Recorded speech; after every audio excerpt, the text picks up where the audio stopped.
สวัสดีค่ะคลิปนี้มาชวนทำคุกกี้ผลไม้สูตรคุกกี้กรอบผสมผลไม้แห้งคุกกี้รสชาติหวานน้อยอร่อยเข้ากันมากใกล้ถึงคริสต์มาสแล้วมาลองทำคุกกี้ผลไม้สูตรนี้กัน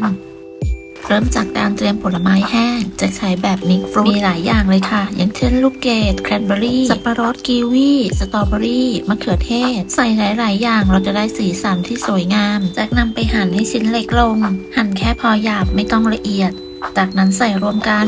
เสร็จแล้วจะผสมกับน้ำผึ้งประมาณ3ช้อนโต๊ะใส่น้ำผึ้งลงไปแล้วก็คลุกเคล้าให้เข้ากันเสร็จแล้วจะทิ้งเขาไว้ในตู้เย็นประมาณ 5-6 ชั่วโมงจะใส่ผงซินนามอนด้วยก็ได้เพื่อเพิ่มความหอมหลังจากพักเขาไว้ 5-6 ชั่วโมงแล้วเราก็มาเริ่มทำกันเลยเปิดสปีดความเร็วกลางตีเนยให้อ่อนนุ่มและกระจายตัวจากใส่เป็นเนยเค็มหากเพื่อนๆใส่เนยจืดก็ให้ใส่เกลือลงไปเล็กน้อยเมื่อตีเนยจนอ่อนนุ่มและกระจายตัวแล้วให้เราหยุดเครื่องและใช้พายปาดโถต่อไปเราจะใส่น้ำตาลแจ็คใช้เป็นน้ำตาลทรายแดงและน้ำตาลทรายเทน้ำตาลทรายทั้ง2อย่างลงไปเปิดสปีดความเร็วกลางตีเนยและน้ำตาลให้ขึ้นฟูเล็กน้อยหรือจนสีอ่อนลงไม่ต้องตีนานนะคะแค่ตีให้เข้ากันและขึ้นฟูเล็กน้อยจากนั้นก็หยุดเครื่องและใช้ไม้พายปาดโถต่อไปเราจะใส่ไข่จะใช้เป็นไข่ไก่เบอร์2จำนวน1ฟองใส่กลิ่นวานิลาตามลงไปจากนั้นเราก็ตีส่วนผสมโดยเปิดสปีดความเร็วกลางตีส่วนผสมให้เข้ากันตีส่วนผสมให้เข้ากันไม่ต้องใช้เวลาตีนานนะคะแค่พอเข้ากันก็พอเมื่อส่วนผสมเข้ากันดีแล้วก็หยุดเครื่องใช้ไม้พายปาดโถ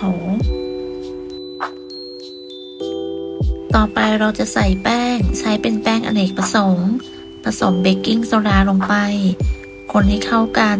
จากนั้นนำแป้งไปร่อนใส่ลงไปในส่วนผสมของเนยและไข่ร่อนแป้งลงไปหมดแล้วก็ใช้ไม้พายสับแป้งและเนยให้เข้ากันถ้าทำในปริมาณเยอะแนะนำให้ใช้เครื่องตีแต่อย่าตีนานนะคะแค่ตีให้พอเข้ากันก็พอเสร็จแล้วเราก็นำผลไม้ที่เราหมักไว้เทใส่ลงไปในส่วนผสม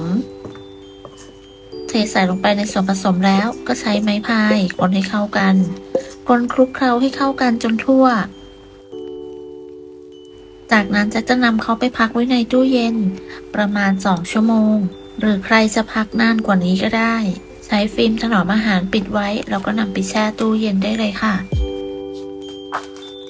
แช่ไว้ในตู้เย็นประมาณ2ชั่วโมงจากนั้นก็นำออกมา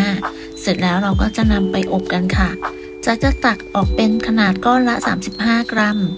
ใช้สกู๊ปไอศกรีมหรือว่าใช้ช้อนตักก็ได้ตามที่ถนัดจากนั้นนำมาปั้นเป็นก้อนกลมนำไปวางเรียงกันไว้ในถาดสูตรนี้จะทำออกมาได้ทั้งหมด21ชิ้นค่ะนำไปวางเรียงไว้แล้วก็จะกดเขาให้แบนลงเล็กน้อยจากนั้นก็นำเข้าอบได้เลยอบที่อุณหภูมิ170องศาใช้ไฟบนล่างไม่เปิดพัดลมใช้เวลาประมาณ15 นาทีจัดวางไว้ชั้นกลางของเตาอบเมื่อครบเวลาก็นำคุกกี้ออกจากเตาพักไว้ให้เย็นแล้วก็นำไปแพ็คใส่กล่องหรือใส่ถุงได้ตามต้องการคุกกี้ผลไม้สูตรนี้เป็นสูตรคุกกี้กรอบใส่ผลไม้อบแห้งผลไม้หนึบๆกับคุกกี้กรอบอร่อยเข้ากันมากสูตรนี้รสชาติหวานน้อยหากเพื่อนๆชอบหวานหน่อยก็สามารถเพิ่มน้ำตาลได้ถ้าใครทำขายหลังจากที่เราพักไว้จนเย็นก็ให้เรานำไปแพ็คใส่ซองซีลให้ปิดสนิทก็สามารถเก็บไว้ได้นานเลยค่ะขอบคุณสำหรับการติดตามรับชมคลิปนี้ถ้าเพื่อนๆชอบก็อย่าลืมกดไลค์กดแชร์กดติดตามเพื่อเป็นกำลังใจให้กันด้วยนะคะสำหรับคลิปนี้ต้องลาไปก่อนสวัสดีค่ะ